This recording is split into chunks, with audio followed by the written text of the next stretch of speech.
At this point, we've got Dratus installed, and I want to take a look at adding some notes into Dratus. And the first thing I actually want to do here is I actually want to create a branch. And the branch is where I'm going to put some notes into. So I select my branch here, and now I can add a note. And notes are pretty simple, just I'm going to say something like, to do later. And now I can add in like a list, for example. I want to do some scanning with Nmap,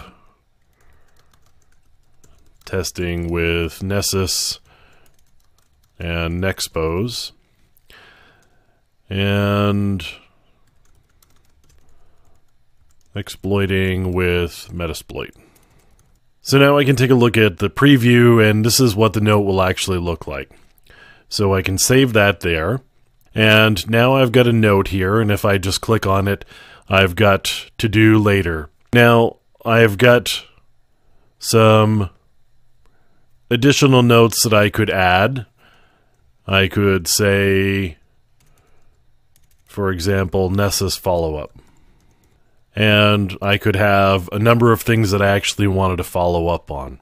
So you can see the notes are actually pretty useful here.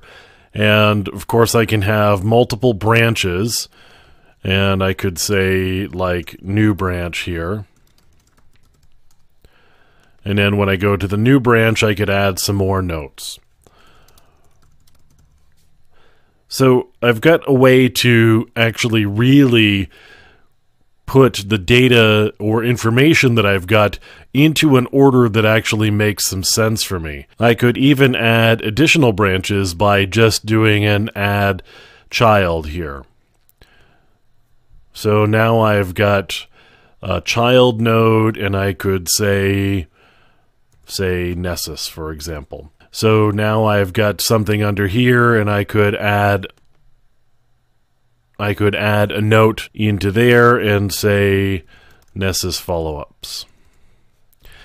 And so I've got all of my data organized. I've got a nice little tree structure over here. I've got notes where I want them over here. You can see all of the notes that we created earlier that were on the top level, and now I've got another one underneath it. Now, the one thing that I'm actually missing here is doing categories, and so we'll take a look at doing the different categories coming up next.